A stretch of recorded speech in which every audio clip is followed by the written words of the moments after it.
Hello student आज के lecture में हम एप्लीकेशन ऑफ डिटर्मिनेंट के कुछ क्वेश्चन सॉल्व करेंगे। सारणिक के अनुप्रयोग के कुछ क्वेश्चन सॉल्व करेंगे। चलो स्टूडेंट देखो, एक क्वेश्चन है, so that this point A B plus C, B B comma C plus C and C C comma A plus B are collinear. ये 3 पॉइंट दिए हैं स्टूडेंट, तीनों पॉइंट को कोलिनियर दिखाना है। यहां पर देखो स्टूडेंट, सिद्ध कीजिए कि बिंदु A in bracket A comma B plus C comma B C plus C C A plus B, ये 3 पॉइंट है स्टूडेंट, तीनों पॉइंट को संरेख दिखाना है।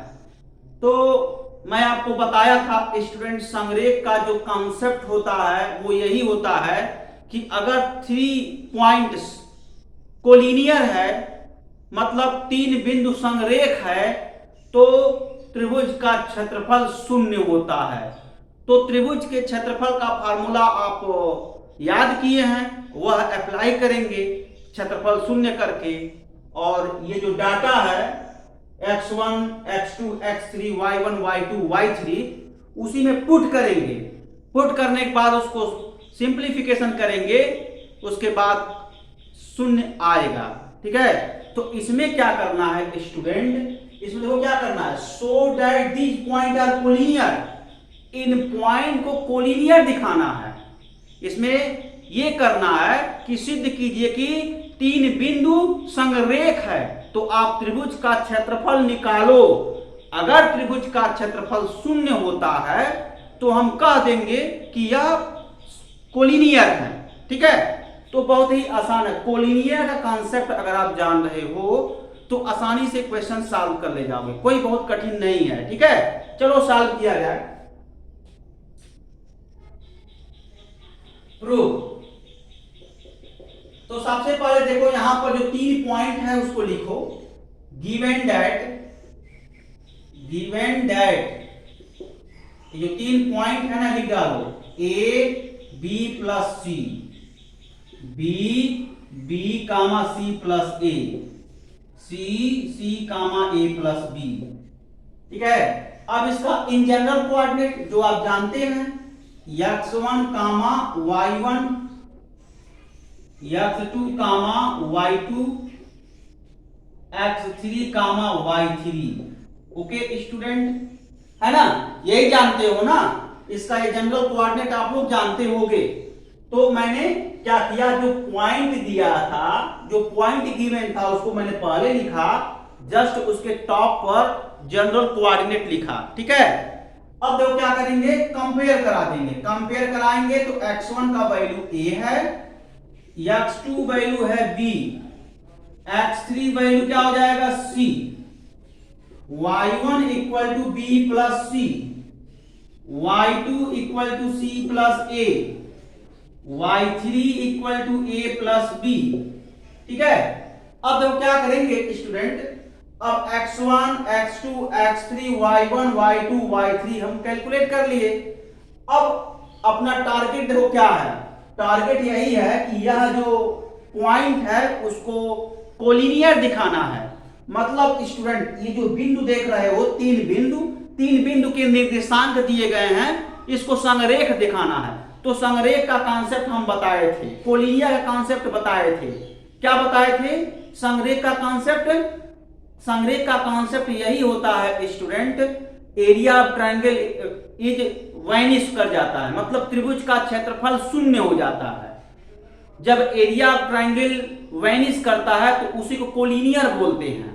मतलब area of triangle is 0, it means vanish, उसी को कोलिनियर बोलते हैं। ठीक है, तो देखो अब आसानी से डेल्टा का फार्मूला यहां लिखो। त्रिभुज का क्षेत्रफल 1/2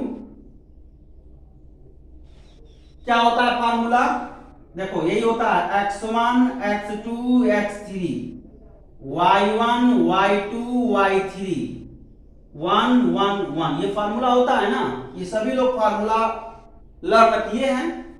अब क्या करेंगे, अब यही करेंगे कि इनका वैल्यू यहां पुट करो, तो देखो जब पुट करेंगे क्या होगा, x1 के प्लेस पर a हो गया, x2 के प्लेस पर b, x3 के प्लेस पर c, y1 के प्लेस पर b प्लस c, y2 के प्लेस पर c प्लस a, और स्टूडेंट y3 के प्लेस पर a प्लस b, और ये कितना हो जाएगा 1 1 1।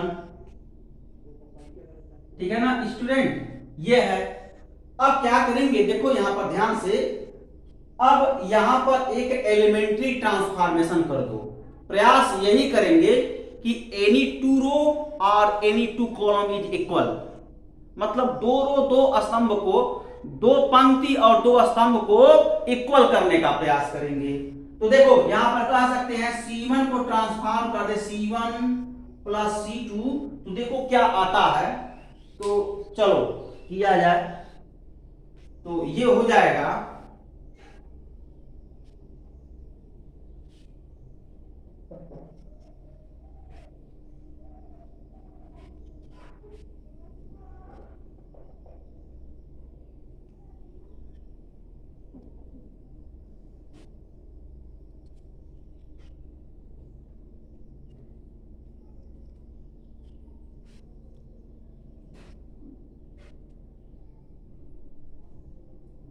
तो स्टूडेंट देखो यहां पर देखो हम उसके आगे का हम सॉल्यूशन दे रहे हैं, जो मैं ट्रांसफॉर्मेशन किया था C1 transformation C1 plus C2।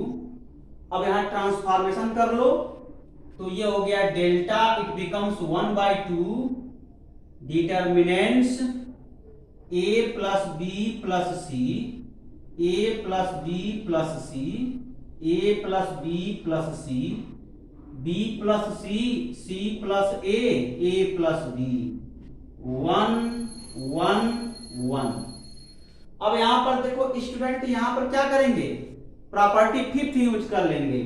यहां लिखेंगे बाय यूजिंग प्रॉपर्टी फिफ्थ। किसका प्रॉपर्टी है, डिटर्मिनेंट का प्रॉपर्टी हम यूज कर लेंगे, मतलब गुणधर्म फिफ्थ से। ठीक है स्टूडेंट, यूज कर लिया, ये हो गया delta, it becomes 1/2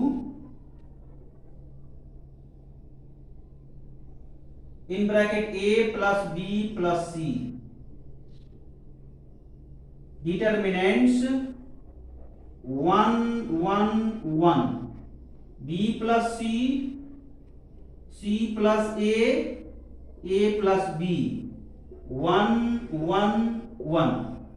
okay student, अब क्या करेंगे, अब यहां पर अगेन प्रॉपर्टी लगाएंगे। आपको पता है ना स्टूडेंट, किसी भी डिटर्मिनेंट का any two row any two column are identical, then value of determinant is vanish. मतलब स्टूडेंट किसी भी सारणी का दो स्तंभ और दो पंक्ति बराबर है, तो इसका मतलब यही हुआ उस सारणी का मान शून्य होता है। तो देखो अब क्या करेंगे, delta is equal to 1/2 a plus b plus c into शून्य, मतलब 0। अब ये वैल्यू क्या हो जाएगा, 0। ट्रायंगल का एरिया देखो 0 हो गया, इसका मतलब तीनों पॉइंट कैसे हो गए, कोलिनियर हो गए। यहां लिखेंगे क्या, since area of triangle is 0, since area of triangle is 0,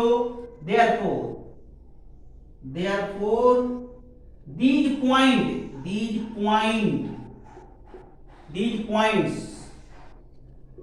a b plus c, b b c plus a, c c a plus b are collinear। ठीक है, मतलब स्टूडेंट देखो मैं बोल रहा हूं, चूंकि सिंस मतलब चूंकि area of triangle means what, त्रिभुज का क्षेत्रफल इज 0। चूंकि त्रिभुज का क्षेत्रफल 0 है, देयरफॉर इसलिए दीज पॉइंट्स मतलब ए बिंदु कैपिटल ए एक कामा B plus C, capital B B comma C plus A, capital C A capital C comma A plus B संरेख हैं। ठीक है स्टूडेंट, तो आप लोग यहां पर लैंग्वेज लिख लेंगे। ठीक है, थोड़ा बहुत इंग्लिश भी आप लोग भी लिख सकते हैं, चलेगा स्टूडेंट, ऐसा नहीं कि नंबर कट जाएगा।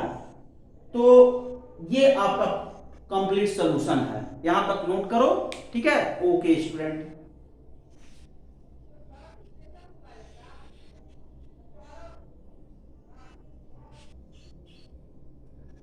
तो स्टूडेंट देखो एक क्वेश्चन और है, so that A comma zero, zero comma B and X comma Y, these point are collinear, then so that bx plus ay equal to ab। फिर से मैं क्वेश्चन रीड कर रहा हूं, so that a comma zero, zero comma b and x comma y, these point are collinear, then so that bx plus ay equal to ab। यहां पर देखो, यदि बिंदु गिवन है student A comma zero, zero comma B और X comma Y, ये संरेख है, तो सिद्ध करना है कि B X plus A Y equal to A B. ये सब क्वेश्चन बहुत इंपॉर्टेंट है, आते भी हैं, मैं क्वेश्चन दिया भी था सॉल्व करने के लिए, कुछ लोग सॉल्व भी किए थे, फिर भी हम इसका वीडियो दे रहे हैं। देखो यहां पर क्या करेंगे, लिख लो पहले पॉइंट, यहां पर लिखेंगे गिवन दैट पॉइंट लिख लो, क्या, A comma zero, zero comma B and X comma Y, यहां पर देख सकते हो दिया है। ठीक है, दिया है।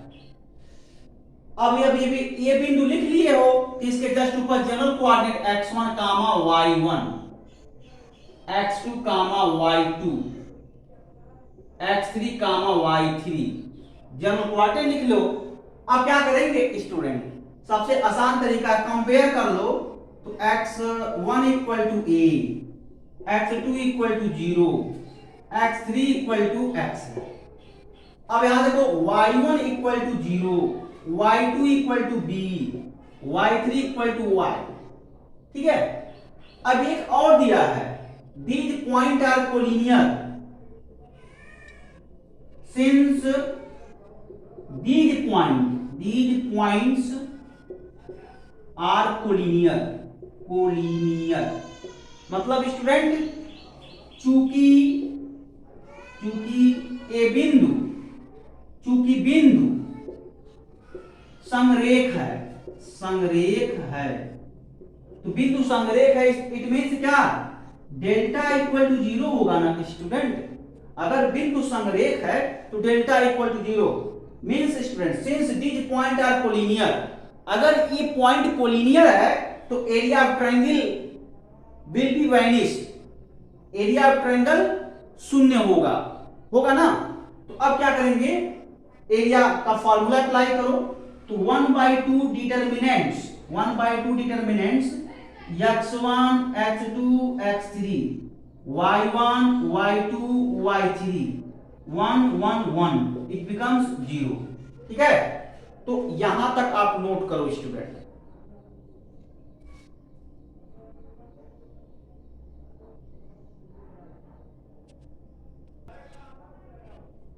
तो अब देखो इस इक्वेशन में 2 से मल्टीप्लाई करो स्टूडेंट, तो क्या हो जाएगा, determinant x1 x2 x3 y1 y2 y3 1 1 1 it becomes 0।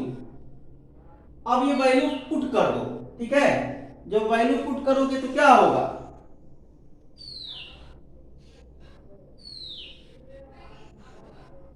तो जब वैल्यू पुट करेंगे तो क्या होगा स्टूडेंट, देखो क्या होगा, x1 means a, x2 means 0, x3 means x।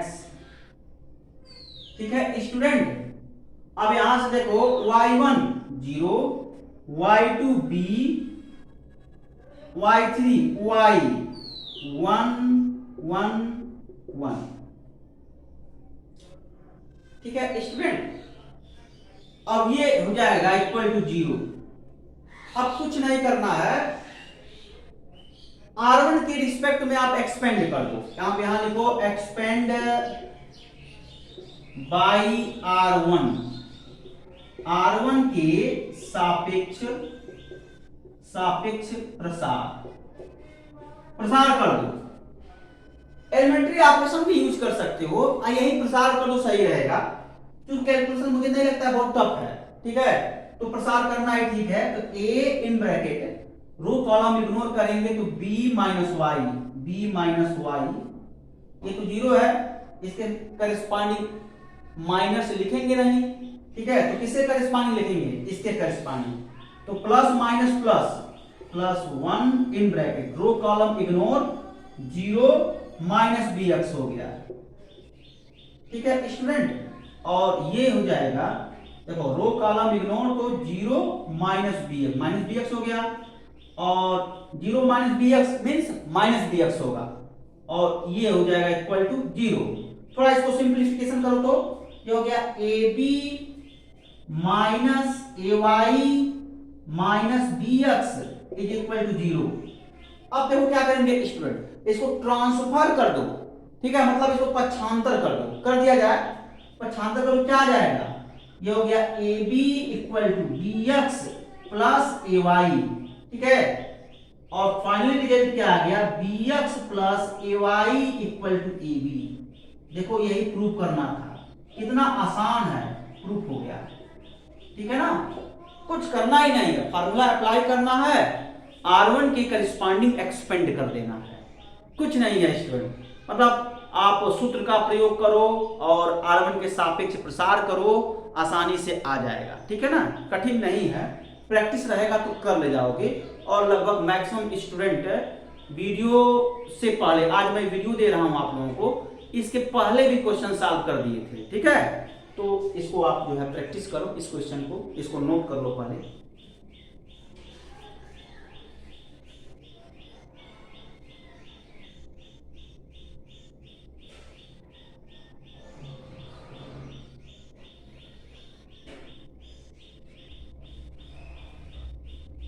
तो अब देखो student, if these points are collinear, so that if these points are collinear, find value of a।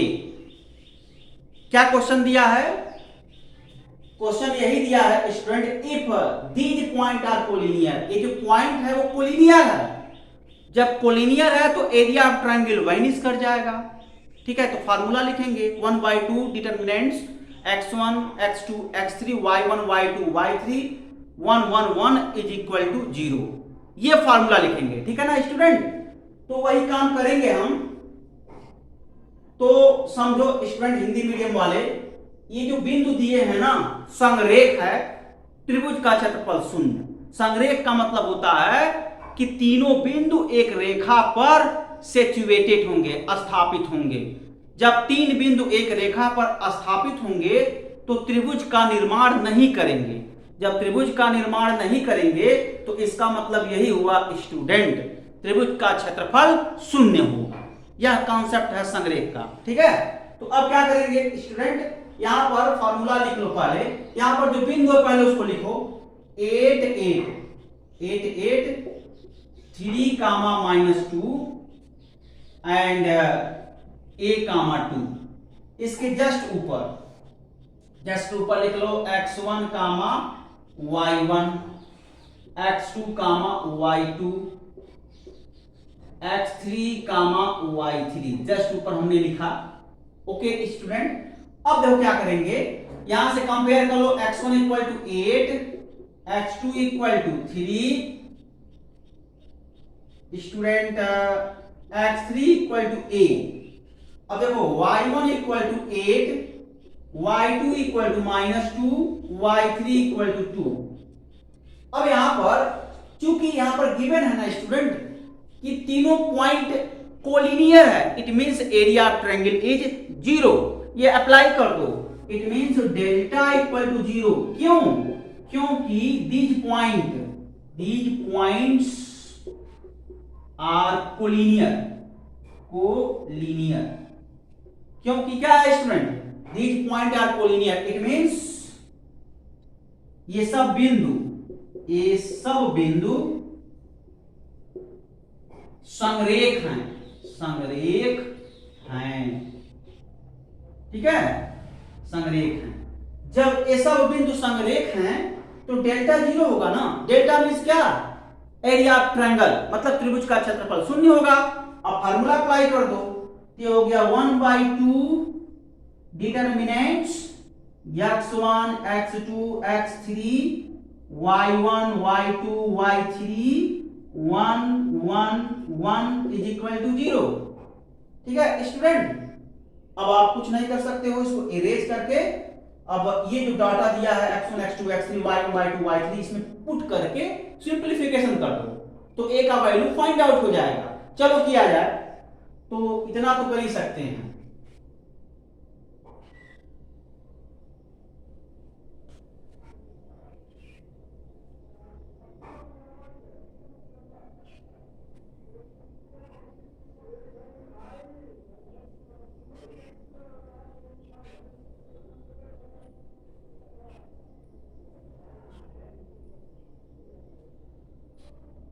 तो देखो ये होगा क्या, 1/2 डिटर्मिनेंट्स, अब देखो ये हो गया आपका x1 means 8, x2 means 3, x3 a, y1 8, y2 -2, y3 2, और यहां देखो 1 1 1, ये हो गया 0। अब देखो स्टूडेंट एक काम करो ना, इनको 0 0 बना दो, इसको 0 इसको 0, तो कैलकुलेशन इजी होगा। तो एलिमेंट्री ऑपरेशन इस्तेमाल करो, ठीक है ना। तो ये हो जाएगा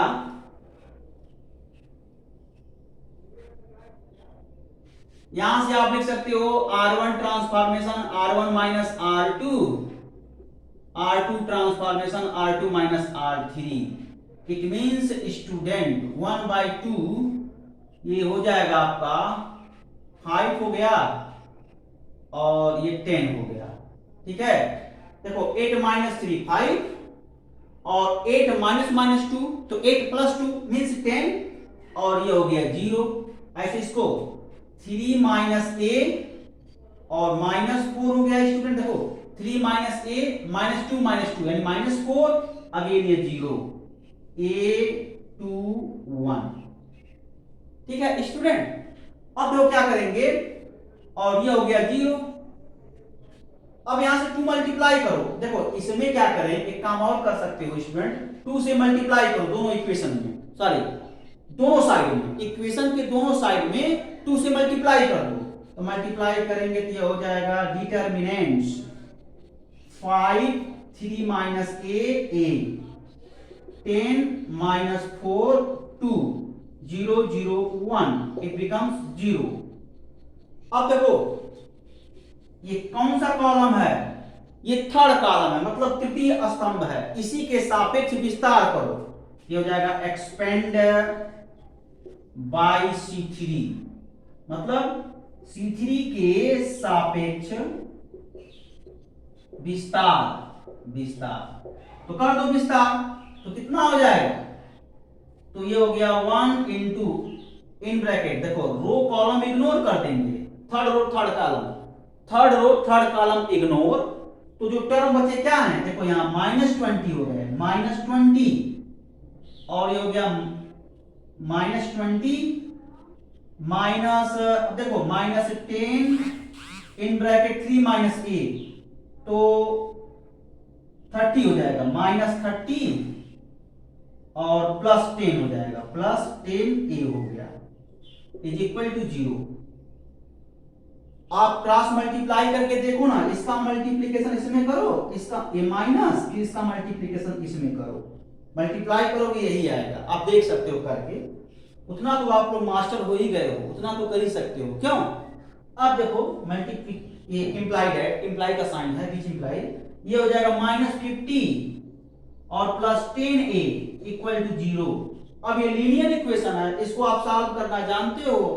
अब इसको क्या बताना है, यानी अगले स्टेप में हो जाएगा a इक्वल टू 5। ये आंसर हो गया। समझ में आ रहा है ना? इसको ट्रांसफर कर देंगे, चाहे इसको ट्रांसफर करो तो 10a इज इक्वल टू 50 हो गया और a is equal to 50 upon 10, it means 5। Okay student, अब मतलब -50 को पक्षांतर कर देंगे तो 10a is equal to 50, a equal to 50 upon 10 means 5 हो गया। इतना तो आप बेसिक कैलकुलेशन कर सकते हो। तो बस स्टूडेंट ये टॉपिक कंप्लीट होता है। और भी कुछ हम क्वेश्चन इस टॉपिक पर इंपॉर्टेंट क्वेश्चन हम सेंड करेंगे, आप लोग सॉल्व करिएगा। अब जो हम पढ़ाएंगे स्टूडेंट बड़ा ही टिपिकल टॉपिक है, इसलिए आप लोग अलर्ट हो जाओ। तो सबसे पहले आप लोग अलर्ट हो जाओ कि क्या पढ़ना है आप लोगों को। इसके बाद का टॉपिक यही है student, cofactor and minors. Cofactor and minors को आप लोग भी पहले सेल्फ स्टडी कर लो, जिससे कि मेरा वीडियो और नोट, जब नोट देखो और नोट से समझने का प्रयास करो, और जब मेरा वीडियो देखोगे ना तो आसानी से आप समझ जाओगे। तो जब मैं नोट दूंगा स्टूडेंट को फैक्टर एंड माइनस पर, तो सबसे पहले मैं आप लोगों से रिक्वेस्ट यही करूंगा कि आप जो है एनसीईआरटी बुक मधुर गुप्ता के बुक को ओपन करो और को फैक्टर एंड माइनस को खुद रीड करो, जिससे कि जब मैं वीडियो दूं आसानी से आप लोग समझ जाओ। ठीक है ना? को फैक्टर एंड माइनस अगर अच्छे से समझ में आ गया तो आपका यहां से 8 नंबर का क्वेश्चन बनेगा। बड़ी ही इंपॉर्टेंट है स्टूडेंट। ठीक है? तो अब मैं हिंदी मीडियम वालों से भी कहना चाहूंगा स्टूडेंट, सहगुणनखंड